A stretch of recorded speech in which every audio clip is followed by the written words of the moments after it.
Welcome to Collected Talks of David Solomon, podcasts on Jewish history, the Bible, Jewish mysticism, philosophy, and thought. Find out more about David's upcoming classes, publications, and other recorded lectures by visiting davidsolomon.online. And now, here's the lecture. This podcast was recorded in New York in 2008 at the City Winery. A few months ago, Michael and I have known each other for nearly a couple of years now, but a few months ago we were sitting in Jerusalem and I said, "So what's going on? What are you doing?" And he said, "I'm opening a winery in Manhattan." And of course, I'm sure like you, my first reaction was, "What, another one?" And he said, "Yes, I'm opening a winery in the city. It's going to be called City Winery. I'm going to make wine for ourselves, make wine for people. In fact," he said, "it would be a really good idea if you came and gave a talk just as I'm about to open the winery." And it's a brilliant idea to open any enterprise with words of Torah. So, since we were going to be in New York for this week anyway, he said, "Why don't you come and give a talk, give a little schmooze, a little class, words of Torah about wine. And since you're going to be here the week before Rosh Hashanah, I want you to talk about wine and Rosh Hashanah. And since I really am interested in Kabbalah to do with wine, could you talk about wine, Rosh Hashanah, and Kabbalah? And could you put them all together?" So that's what we're going to talk about for the next short while. And hopefully we can fit it all together because the connections actually are amazing. Wine, as you know, is one of the four holy liquids mentioned in Torah. There are four major liquids that are mentioned in Torah. What are those four? Let's make this interactive. What are the four? Obviously wine is one. Water. Olive oil. Excellent. I didn't actually, not including that as a liquid, but it's an emulsion. Very, you know what? I think that's a fifth. That's very good. It's not one of the four, but no, wine, water, milk, and blood. All of these four liquids are connected. But wine, yayin, the Hebrew word is yayin, I'm sure you're all aware of that now, is probably the holiest, most profound of them all for a variety of reasons that we'll look at. In fact, and we're going to get this more on towards the end of what we're talking about, Kabbalistically, yayin, it's not realized by many people, yayin is actually one of the names of God. The word wine itself is one of the 70 holy names of the word of the name of God. But Michael then sent me some furious text messages yesterday, and he says, "Oh, could you talk about harvest seasons? And could you talk about the environment?" Interestingly enough, we are on the verge of a major harvest season. In the Jewish agricultural cycle, and the Torah is based on an agricultural cycle, ideally, as Jews, we're not meant to be living in, cities and urban environments like this. We're meant to be in the land of Israel, of course, that's another talk. And we are on the land, and we're working the land, and we're sitting under our vine trees, ish tachat gifno, each man under his person, each family, each woman, with their own little plot of land. And the harvest time, there were various harvest times throughout the year. It wasn't just one harvest time. There was a harvest time for grain, of course, and that happened more round about what we know the festival of Shavuot, that happens more like May, June. And there was a big harvest time for fruits, and particularly grapes. That harvest time was known as Batzir. It's the name the Torah gives to that harvest time, Batzir. And Batzir happened in the month of Tishrei. The month of Tishrei, of course, is about to start in a week. Calendarically, it's the first month of the Jewish year, in terms of the years that we count.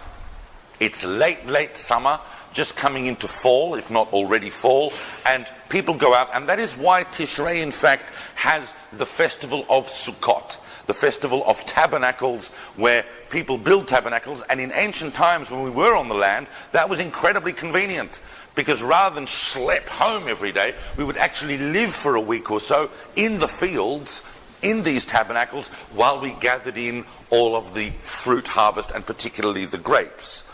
The incredible thing there's huge connections in Hebrew between all sorts of different activities and concepts. The idea of pruning, they had special pruning hooks in biblical times by which they would gather all the grapes, big bunches of grapes off the vine, and just ditch them into baskets. That process of pruning the vines is from the root Zayin Mem Resh. It's lezamer or lizmor. Whereas in fact, that root is the same as zimra, meaning to sing. So there may indeed have been a deep connection with many, many chants and songs that were developed during harvest times as we were pruning the grapes en masse. We did this as a culture. It wasn't one or two guys. We all did this as a culture. The first thing we did, of course, with the grapes, pretty much as they do now in non or semi-technological societies, is of course throw the grapes in a great big vat, and then it would be pressed with feet. As they do still in many parts of the world, they press it with feet. That process is called dayish. Dayish is the word meaning ladush, to press the grapes with your feet to extract the initial juice. Now here's the really interesting thing. Dayish, the process of dayish produces, as Michael so adequately said, they're contained in some of these vats, and I must say, I've never given a talk in a room that looks like this. When someone said you're going to give a talk in a winery, I never would have imagined that a room that looks like this, sitting in a room that looks as expensive as this. It's incredible. Some of these vats contain the first process of dayish. Obviously, dayish is done mechanically today, but that first juice that's extracted is a unique Hebrew word for it. It's called tirosh. Tirosh means the initial grape juice that comes out of the grapes. In fact, in Israel today, when you go into supermarkets and you look for grape juice, it will, like caramel, grape juice is called tirosh. It's not fermented, it's just grape juice. It's called tirosh. Tirosh is an anagram of Tishrei. So that in fact, it was the month of Tishrei that was producing the tirosh. Once we have the tirosh, then of course it was placed in jugs, barrels, all sorts of different containers where the yeasts and so on would allow it to ferment. The very first wine that could be called wine, that tasted something approximating wine, it probably didn't taste very nice, but the first wine that came out was called yayin min hagat. That is the first wine, just the very first wine that's extracted from the fermenting vats. Really, wine in the ancient world was not drunk, yayin min hagat, unless absolutely necessary. It was allowed to sit for at least a year. Last year's harvest was known as yashan. The word yashan in Hebrew means old. If it belonged to last year's vintage, it was already called old, and it was considered drinkable for most purposes. Yain, which came from any previous vintage, not last year's, not this year's, not last year's, but anything before that, was called Yashan Noshan. That means very old wine, and that was generally, of course, mixed with water in the ancient world because it had a potency that back then they couldn't handle. Amazingly, those concepts, dayish, the treading of the grapes, batzir, the gathering of the grapes, are all mentioned together in an incredible verse in the 26th chapter of Leviticus. V'hisig lachem dayish et batzir, uvatzir yasig et zara. In other words, when we are I'll translate that in a moment. When we are settled on the land and we're doing what we're meant to be doing. And what is it that we're meant to be doing? The purpose of being on the land is to build a society based on justice. That's the whole point of the Jewish people in the land of Israel. If we're not doing that, we're not meant to be there. If we are on the land and we are building a society where we don't oppress one another, where we don't have corruption, where the gap between rich and poor doesn't become too great, where there is basically social justice, then the pasuk says, "V'hisig lachem daish et batziru v'tziri yasig et zara," means that there will be so many grapes to press that it will come next year's harvest, you'll still be pressing the grapes from last year. And then when you're harvesting, you have so much to harvest that Zara will come, which is the time when you're meant to sow the seeds of the grains for the next year, which happens a couple of months after Tishrei. You won't be able to do that because you'll still be busy harvesting the grapes. There'll be so much abundance. So all of these concepts of the process of making wine are in fact used as the ultimate metaphor for the good times in the Torah itself. Why is wine so special? Why is wine so significant? First of all, you know that yain is considered special because it has its own blessing.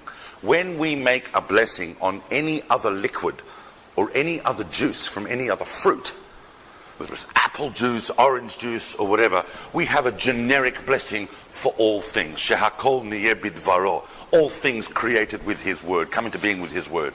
But wine, the fruit juice of the grape, is borei peri hagafen, who creates the fruit of the vine. Wine is the ultimate symbol for blessing in Jewish spirituality. It is the only fruit that is capable of self-fermentation. It's the only fruit that actually ferments while it is still on the vine. Are you smiling because that's wrong? Oh, excellent. Good. Sometimes people look at each other and they smile during all of my talks, and I'm going, there's this like inner panic starts rising. My understanding. I'm just very pleased to learn that wine is capable. It is capable of self-fermentation. What happens is the natural yeasts and microbes that are responsible for fermentation sit on the skin of the grape. Now birds and insects come and they break the skin trying to get to the fruit. That then allows the microbes and the yeasts to get into the fruit itself and start fermenting the juice inside it. That is why if you speak to people that work in vineyards, they will tell you that in late summer, bees are dropping to the ground because they are drunk. They have a little bit of this fruit and boom, boom, right? And animals as well know that grapes, unlike any other fruit, can ferment on the vine. So that's the first unique thing about it. But it takes human beings to come to turn wine into something elegant, sophisticated, a drink that's not only the hallmark of civilization and has been the hallmark of civilization throughout the whole of recorded history, but in fact is this incredible symbol and source of blessing. You're listening to Collected Talks of David Solomon. If you enjoy these lectures, you can help us cover the cost of hosting, editing, and producing these podcasts for as little as $3 a month. Visit davidsolomon.online to learn more. Wine indeed has been at the center, certainly, of the Jewish world, and if not world civilization, since the very beginning of recorded time. If we look at the Bible, and just before I talk about the Bible, because the Bible has got many, many instances of wine being central, it's important to understand that there's this other feature of wine. There's another feature of wine, and it's important to understand this before we go into the Bible, because sometimes we can discuss the Bible and people go, well, that's a bit freaky, but wine, as you know, is a double-edged sword. It is a hallmark of civilization. It is a symbol of blessing, but it can also be highly destructive. As you know, as I found out just before this talk, even a couple of glasses of wine can turn can release inhibition, which is a good thing. I mean, the rabbis in the Talmud tell us that a glass of wine a day will keep you healthy, and in fact, if you take a little bit of wine before learning, it will open up your mind. But they're also careful to tell you that wine can be destructive. Many of the stories in the Bible demonstrate this. The very, very first indication of wine, not on the surface text, but in terms of the history of how the Jewish people have understood the Torah, is in fact right at the beginning. There is a discussion in the Talmud on what exactly was the fruit that was eaten in the Garden of Eden. One of the very strong opinions in the Talmud is that in fact that tree was a vine and that the fruit was a grape.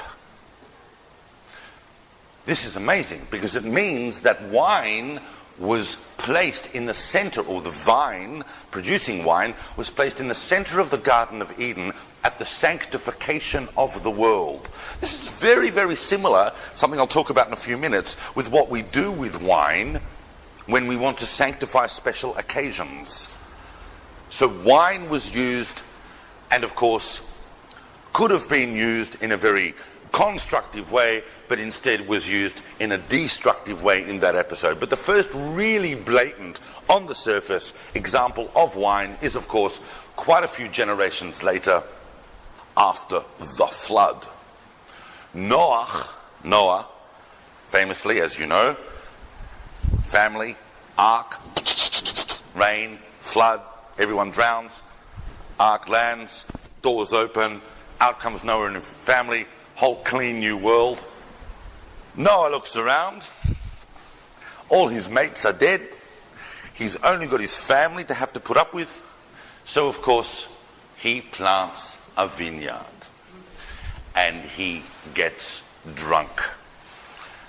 Torah tells you explicitly that he gets drunk, vayitgal betoch aholo, and he is rolling around in his tent on the ground, collapsed, comatose, completely off his nut, and naked, as so often happens to people who plant their own vineyards.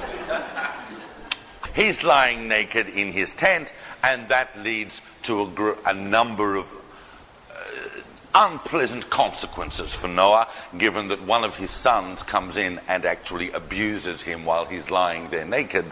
And you can read that story for yourself in the book of Genesis if you're not familiar with it. But we've already started to realize that wine is this amazing but potentially dangerous commodity. It has this double-edged sword aspect to it. It can be used for good or it can be used destructively. No more so than in the next instance of wine, which is a few chapters later in the book of Genesis. You're all familiar with the figure of Abraham. Abraham was in fact our father, the first Jewish person, and Sarah, these are the first Jewish couple. And at a certain point, some angels, they come to Abraham and they tell him that Sarah is going to give birth at the age of 90, and they have something else they're going to do. They're going to go and they're going to destroy a city called Sodom. They're going to destroy Sodom. Why? Because Sodom is an extremely wicked city. Abraham pleads with them, but it's to no avail. God says, look, even if there were like 5 righteous guys there, I wouldn't destroy the city, but there aren't. I'm sorry. I'm going to go and destroy it. Thing is, Abraham's got a nephew there. His nephew Lot is living in the city. And they tell Abraham, we're going to rescue Lot, and then we're going to destroy the city. The angels go to the city, they're invited in, and they tell Lot, basically, look, a great big thermonuclear blast is about to turn this entire area into limestone. It's a good idea if you come with us, because we're going to destroy this city. And Lot's a bit, all right, if you say so, who am I to argue? And he leaves with his wife and his 2 daughters in a great big hurry. And they run out of Sodom, and they run up into the mountains. And of course, famously, they're told not to look back, because you don't want to look at a nuclear blast. And of course, Lot's wife just can't resist. When you tell some people don't look, they have to look. She looks, and zap, she's turned into a pillar of salt. You're all familiar with this. And Lot and his 2 daughters find their way to a cave. Those of you who've been to the area of Qumran and so on, and the southern part of the Dead Sea, will know that the Judean hills, very barren, it's desert, but there's lots of caves. They're in one of those caves. And as far as they're concerned, that's it. They're the whole of humanity. They don't know that anyone else has survived this. Looks like God's done another flood thing again, gone zap, and everyone's... And so, of course, on the first night, the oldest daughter says to her younger sister, look, we're the only ones left. I think it would be a good idea if we actually had sexual relations with Dad so that we could get pregnant and recreate the human species again. And of course you can imagine the sister, as you would expect, says, yes, that's a good idea. They therefore get Lot drunk with wine. Now, here's the deal. Where did this wine come from? What's implied by the Torah is that being told they had 3 minutes to leave the city because it's going to all go up in smoke, the one thing they take is wine. It's the only thing they've got. So although in a sense this is a bizarre story, and many people who read the surface of the Bible can't believe that story is in it, and some people actually claim that it is pornographic, it does tell us something about the importance of wine, and even more than that, because this story, Kabbalistically and mystically in Jewish sources, has never been read as some sort of filthy pornographic story. God forbid the Torah should have that there for no reason. But in fact, it's a story of redemption. Who were the 2 children born of those 2 unions between Lot and his daughters? Who were they? They were 2 sons called Ammon and Moav. And Ammon and Moav both have a huge role to play in the redemption of the Jewish people and the redemption of the world. Remember that a descendant of Moav is Ruth, the great-grandmother of King David. So the messianic line actually comes from that union. And that union is affected by wine. That is a very, very deep concept that I'm going to get to deeper in a few minutes. All right. Towards the end, the book of Genesis is full of wine. That's why I'm focusing on the book of Genesis. But later in the book of Genesis, you're all familiar with the story of Joseph. And Joseph is in Egypt, and he's about to reveal himself to his brothers. First of all, Joseph is rescued, more or less rescued from prison, but has a deal with someone that he met in prison to come out of prison. I'm not going into the full story of Joseph because I'm assuming you're probably more or less familiar with it. Through a guy who is actually the Sar HaMashkin of Pharaoh himself, the wine cupbearer of Pharaoh himself. Once again, wine comes back into the story. Joseph is about to reveal himself to his brothers. He brings them wine because he knows that wine has a tendency to reveal the truth. But mystically, really, wine is the key to redemption. That whole story of Joseph is the very beginning of redemption. Why is it the beginning of redemption? Because it's the beginning, and here's the trick, it's the beginning of exile. It was Joseph's revelation to his brothers that eventually brought Jacob and the whole family down to Egypt to begin the first great exilic process that the Jewish people need to go through cyclically in order to effect redemption in the world. He gave them wine. Once again, wine, right throughout the Bible, we see wine with sacrifices. If you look carefully at the book of Leviticus and you read all the different descriptions to do with the different sacrifices that are brought, almost every sacrifice requires wine. Wine is holy. So holy that it was fitting to be brought on the altar of the temple itself. And of course, the great imagery that we see again and again in the Bible, particularly in the prophets, that the people of Israel themselves are compared to a vineyard. That God plants a vineyard. See this in the book of Isaiah, and again in other texts in the prophets, that God plants a vineyard, and that vineyard is the Jewish people. And that is why he's able to say that, when the Jewish people are not behaving as they should in the world, therefore it's like the vineyard is not being tended, and so on. It's a very, very big analogy that we even see even as much as Song of Songs. Yishakeni minashikot pihu ki tovim dodecha miyayin. Wine is a repeated image throughout the Bible. But beyond the Bible, wine therefore became the essential symbol of sanctification in Jewish life. And you're all aware of this. Obviously, if this was the week before Pesach and not the week before Rosh Hashanah, my job would be, at least on the surface, a lot easier. Pesach, of course, is the one time of the year where we must have wine. You must have wine. Only absolute health reasons can preclude a person from fulfilling the commandment to have 4 cups of wine at the Passover Seder. Those 4 cups of wine, once again, are the 4 terms of redemption used in the Bible itself to describe how the Jewish people come out of Egypt. We say wine for Kiddush, as we always do, to sanctify the day. Remember, when we say Kiddush, we're not sanctifying the wine, we are sanctifying the day through the wine. We say there is the second glass of wine is the wine of redemption. The third is said after the grace after meals, and the fourth is said over Hallel. It's a cup of praise. These 4 cups of wine are mandatory for all Jewish people at the Passover service.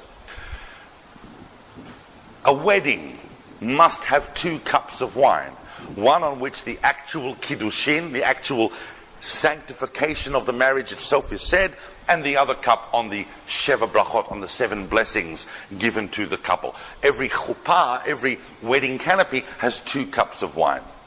There is a cup of wine, of course, at a circumcision. And think about this. What happens at a circumcision, for those of you who've had the guts to get close enough to have a look? I'm not talking about what happens down there, I'm talking about what happens up here. What do they do? They give the baby little swad of cloth, whatever, dipped in the wine to suck on wine. That means apart from his mother's milk, wine is the first thing outside of his mother's milk that this baby is ever going to taste in their life. That says something about wine. That says something about how fundamental wine is symbolically to the whole way in which Jewish people look at the life cycle. In talking of the life cycle, we're talking about circumcision, birth. In the times of the Talmud, we don't do this anymore. In the times of the Talmud, the rabbis enacted that, based on a verse that they came across, which says that, if a person is broken in spirit, give them wine, that a mourner returning from burying the dead, when they return to their house, would be given 10 cups of wine. And some opinions add another 4 to that. So there was a period where they were given 14 cups of wine. Can you imagine? Today we don't do that.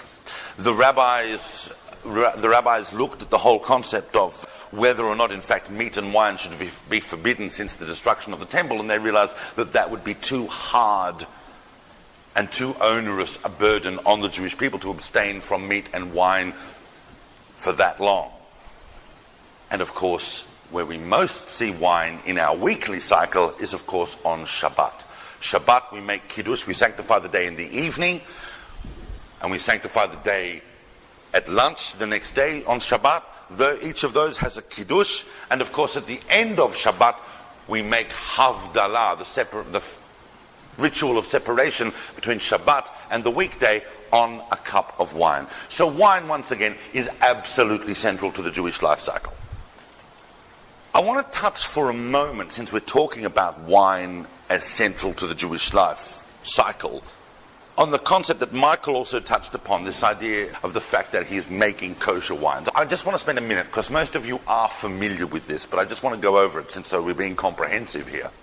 What actually is kosher wine, and why do we need kosher wine? We don't need kosher beer. We need kosher wine. Why do we need kosher wine? Non-kosher wine comes under two categories. It's called yain nesach. Now, yain nesach is the real thing. Is the real reason we need kosher wine. Yain nesach means wine of libation. In the ancient world, at the times where the foundations of Jewish practice and law were being formulated, wine, as I mentioned, as we know, was central to all religious practices, not just ours.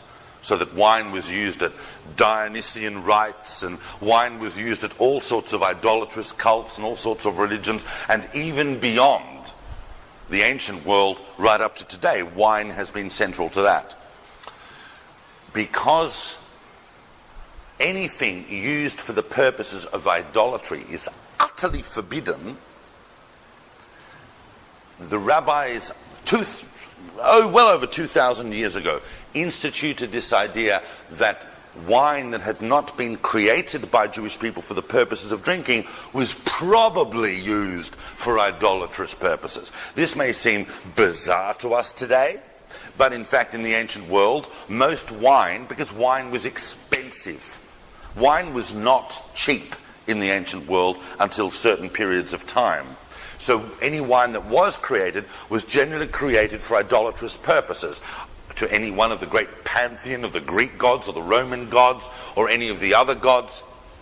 So therefore they forbade any wine that wasn't actually supervised by Jewish people for the purposes of consumption by Jews. That prohibition held. That's called yain nesach. Now, most people today recognize that most wine, you walk into a shop and your average cab sav is not made to pour as a libation to Zeus Olympus, all right? I mean, it might be used for that purpose. I don't know what people get up to in their own homes, but it's probably not. That sort of wine in today's society doesn't really come under the category of yain nesach. It's called stam yainam. It means that it is just not kosher wine, it's just wine. And many rabbis permit stam yainam, but many rabbis prohibit it. Here's the reason. Not, they said, because it's going to be used for an idolatrous libation, but because the drinking of wine leads to associations. It leads to what the rabbis euphemistically called social intercourse. It means that men and women of all sorts of backgrounds will be drinking wine together and associating. If you think that's a good thing, that prohibition seems counter-effective. But if you're the rabbis who want to maintain the integrity of the Jewish people, who are freaked out about the idea of assimilation, who want to see a continuity of the Jewish people, then barring the drinking of wine, it doesn't mean, I mean, you can drink wine with non-Jewish people, it just needs to be kosher wine. Why they didn't put that prohibition on other forms of alcoholic beverage is once again in tribute to wine itself. Wine is like no other beverage. It is used for sacramental and social purposes. However, although wine has had all these prescriptions throughout the Jewish people's spiritual history, I don't think any other profession has been as associated with Jews as wine. This is what's amazing, the tradition that you now stand in. You know, we sometimes think the last, 50 years or so of Jewish history, we sometimes think, yeah, it's always been like that. It has not always been like this, I'm here to tell you. For most of Jewish history, and especially in the Middle Ages, Jews were involved in different industries. as you know, as they are today. In the 20th century, Jews are very famously associated with the garment industry, the diamond industry. For most of Jewish history, for many, many periods, Jews were associated with the production and merchandising of wine. So much so, in fact, that there were various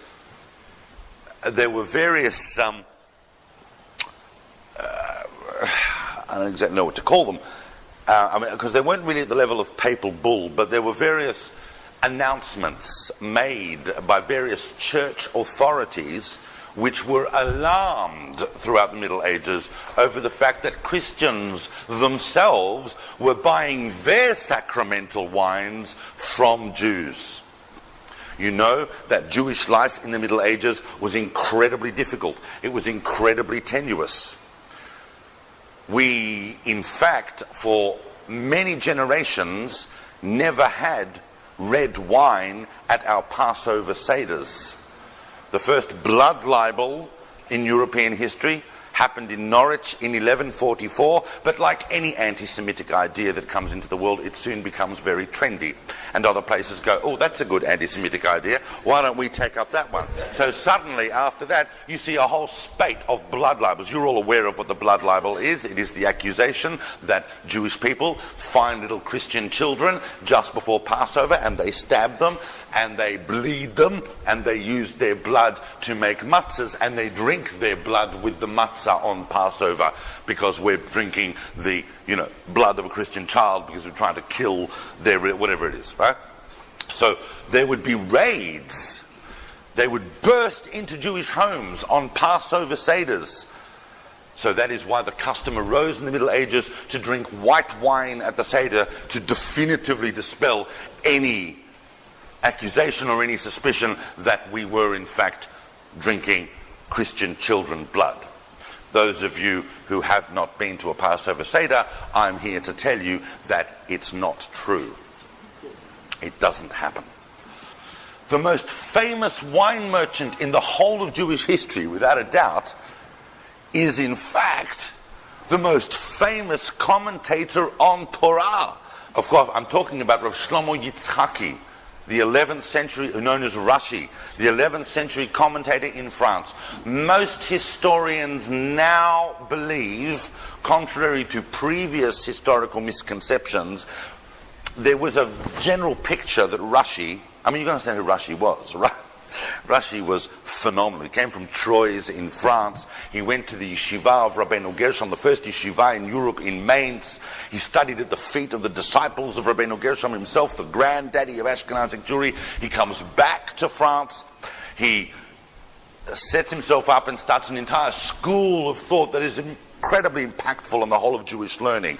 He writes a phenomenal commentary on the Torah, which is both simple and deep, and he writes an entire commentary on the whole of the Babylonian Talmud. There is no commentator like Rashi. The general picture of Rashi, his name wasn't Rashi, by the way, he didn't go around, hi, I'm Rashi. Rashi isn't an acronym, Rabbi Shlomo Yitzchaki, but we know him as Rashi. The general picture of Rashi was that Rashi had vineyards, and that he was actually producing wine, and that is why Rashi's commentary is so technical sometimes and has so much detail about viticulture and botany and all the things that have to do with making wine. But in fact, the general understanding of history now, contemporary history, realizes that he probably didn't have his own vineyards. He probably was, as many, many Jews were, a wine merchant. Thing is, he lived in the Champagne district of France. Everybody around him was involved in the production of wine, and Rashi, like many other Jews, would have, because rabbis in those days weren't paid officials of the community, they had their own businesses. The idea that someone, a good, nice Jewish boy, would say, what are you going to do? I'm going to become a rabbi, and that's how I'm going to make a living, would have been absurd to anybody until about the 14th century. Rashi, who's living in the 11th century, was probably a wine merchant. So right throughout Jewish history, wine has been a central concern of Jews. They have grown it. We did grow wine in Talmudic times and in biblical times and in times of the Second Temple. We were growing it. without a doubt. But Jews haven't really had the many opportunities to own land and to cultivate the time required to cultivate vineyards properly for quite some time. The diaspora, I'm here to tell you, has not been that kind to the Jewish people. In Christian lands it was horrible, and in Islamic lands wine was haram, it was forbidden anyway. It wasn't really until the 20th century that Jews can actually get involved once again in owning vineyards. Well, the 19th century with, of course, the purchase by Baron Rothschild of all the vineyards in Israel and the first production of wine by Jews in the land of Israel for something like 1800 years. It is phenomenal that we come back as a people to our land to grow wine. That is a miracle that happens in our own time. The first bottles of wine were sent back to the rabbis of Europe, who looked at these bottles of wine, like the Netziv, the great rabbis of Europe, broke down crying when they saw bottles of wine produced by Jews in the land of Israel. It is an astonishing thing. But I want to come now, because I can see I need to get to the point. And I want to touch upon just a couple of Kabbalistic points about wine. I alluded that wine does have a mystical significance. There is a saying, a very famous saying. Some people think it's biblical, but in fact it's a saying, a popular saying that was recorded in the Talmud by the rabbis. The saying is this: Nichnas yayin, when wine enters, when wine goes in, yatsa sod, secrets come out. The rabbis were very excited by this statement for several reasons. One is, it's true. If you want to know something, give them wine and they will tell you eventually. Some people crack after half a bottle, some people crack after 2 bottles, but eventually they will tell you. Nichnas yayin yatsa sod. But for generations, for thousands of years, we have understood this to mean the deep connection between yayin, between wine, the concept of wine, not just the physical entity, but the concept of wine, and sod. Sod doesn't just mean secret. The word sod means the whole mystical, Kabbalistic realm of Jewish spirituality that is only in our generation really coming to the fore. Remember that prior to our generation, Kabbalah was something you did by yourself very quietly, and maybe with a few other people. It was a very private, if you were lucky enough to have a teacher or to have access to certain books, it wasn't a public domain conversation as it is now. Everybody knows, everybody familiar with the concept of Gematria? Gematria is the idea that every Hebrew letter has a numerical value. Aleph equals 1, Bet equals 2, Gimel equals 3. The numerical value of the word for yayin is Yud is 10, Yud is 10, Nun is 50, 70, which is very significant. The numerical value of the word for sod, the word sod, meaning deep mystical level, is 70. Very good. Yeah. Samach is 60, Vav is 6, Daled is 4. So Yain and Sod actually have the same numerical value. This was already pointed out by the rabbis in the Talmud. That's one of the reasons they got excited by this idea of Nichnas Yain Yatsa Sod. What actually, however, in the development of Kabbalistic thought, what is wine? What does it represent Kabbalistically? Now, normally, all of us would need to spend a few years studying the preface to what I'm about to say. I have to give it to you in brevitas extremis. So I don't want anybody getting confused. Don't worry if you don't totally understand this. It's just the preface so that I can say what it is I need to say about wine. But you know that Kabbalistically, the world exists and develops and runs according to certain energies. These energies, like yin and yang in a sense, are primarily composed of what we call Hesed and Din, meaning outpouring and holding back. Hesed is the idea of kindness, of outpouring. Din is the idea of holding back, is the idea of judgment. Think very, very basic analogy. Chesed are the green lights, Din are the red lights, and you need both of them to make traffic move efficiently. If you own Chesed, sounds very nice, but if you only had green lights out there, it would be mayhem. Similarly, if you only had red lights, nothing would move. We know from the Midrash that initially God wanted to make the whole world only according to Din, only according to the red lights. But he saw the world could not stand like that. So therefore he intermingled Chesed with Din. And the balance between Chesed and Din is what the whole point of what we're trying to arrive at. Now Yayin, wine, represents Din. It represents Din. A lot of people think, oh, wine is this great thing. It's like fantastic. It probably represents Chesed. No.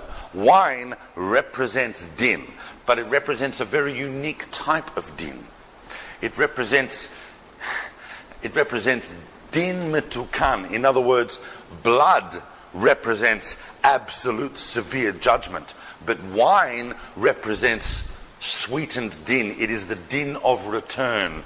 It is what we do with the challenges to us, how we rectify them and then send those energies back to their source, which is the whole key to redemption. God has 70 names, which is why Yayin is a big symbol for the names of God. But there's a very, very interesting verse in the Torah which gives an allusion to the idea.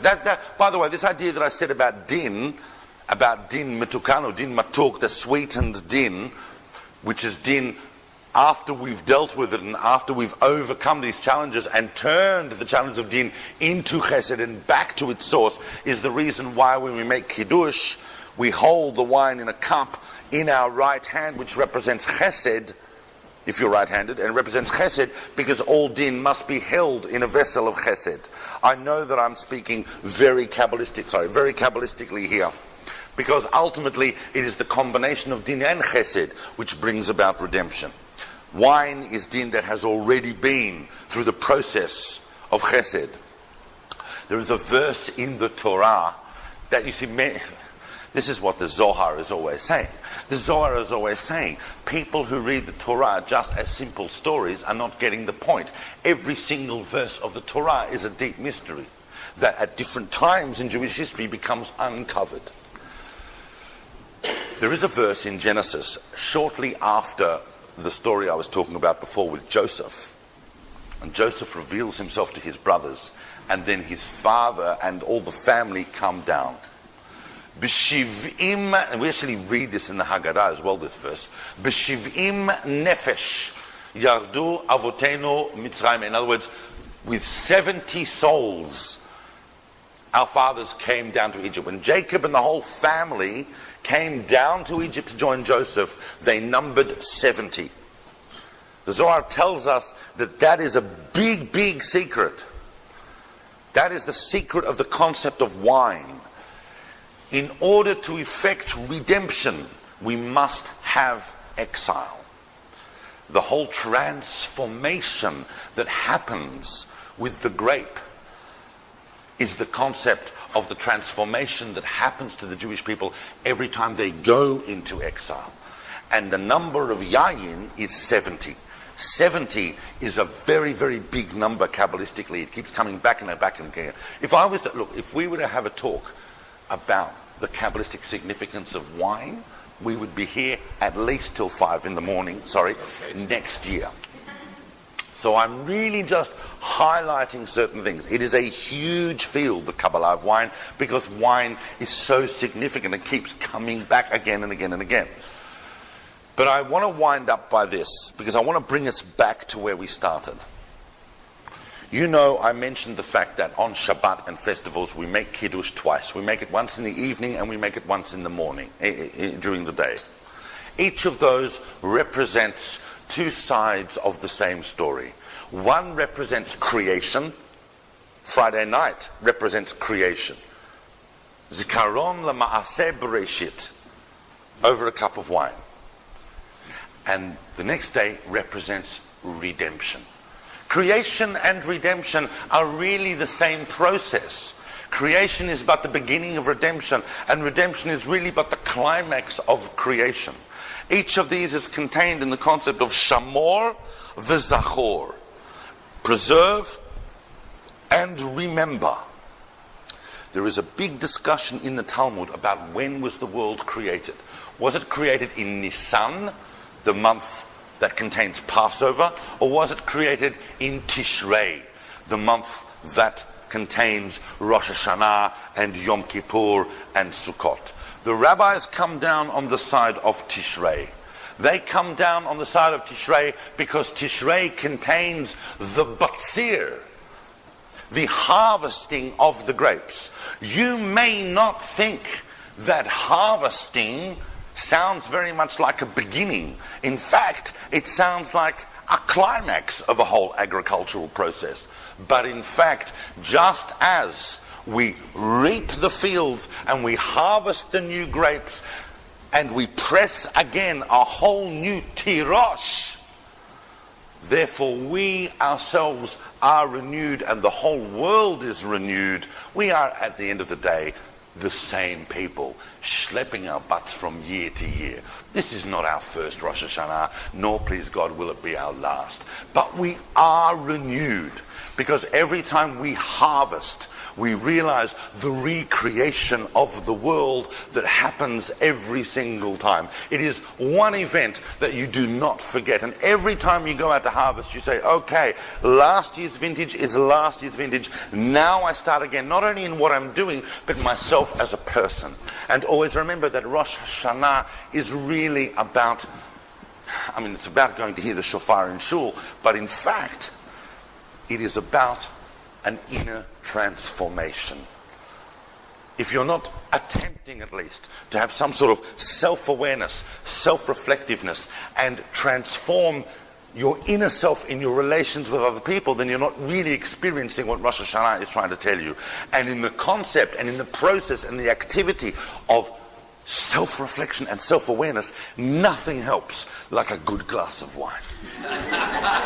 Thanks for listening, guys. I'm happy to take questions, but hopefully there won't be too many. But I know that Michael would be happy if I took a couple of questions. You didn't mention the Raglayim, the spies who came out with grapes. Oh, the Regalim, of course. The Regalim. I'll take your question in just 1 second. This gentleman has raised, your name is? Joel. Joel has raised an amazing point, of course. In the book of Numbers, of course, when Moses sends the spies into the land, that's a whole other story. Why did he need to send spies? The spies, Yehoshua and Caleb, the two good spies that came back with a good report, came back carrying a pole. You see it. You see the symbol on the Carmel wines, right? This massive thing of grapes. And there are others as well that highlight the absolute importance of wine in the Torah, and not only wine in the Torah, but Torah in wine as well. And that's why I'm glad that we had this opportunity to talk together, because in our partaking of wine, we must always remember that all things in the world can be can be used to sanctify God's name, and especially wine. I also want to add to that one thing. You know what wine is? You know that we have a mystical language apart from Hebrew. Hebrew is the holy language, but many, many Kabbalistic concepts are expressed in Aramaic, which is regarded as like a secondary holy language, and it's a mystical language. You know what wine is in Aramaic? Wine in Aramaic is the word chamra. Chamra has the same root, because they're both Semitic languages. They both work on the root system and they have the same roots. Chamra is the same root as chamor. Chamor is a donkey, an ass. Yeah? The connection is interesting, because anytime you see the reference to the root of donkey, it's immediately messianic. Because the Messiah eventually is to come riding on a donkey, And that's why chomer, material, and that's why the whole concept of materialism is built into the picture of redemption. And therefore, wine is regarded as one of the vehicles that leads to messianic redemption. Thank you, guys. Thanks for listening, and let's go and have a glass of wine. Thank you for listening. We hope you enjoyed the talk. For episode notes and transcripts, or to learn more about David's next classes and projects, visit davidsolomon.online. You can also find David on Instagram or Facebook. Thank you. We hope to see you again soon.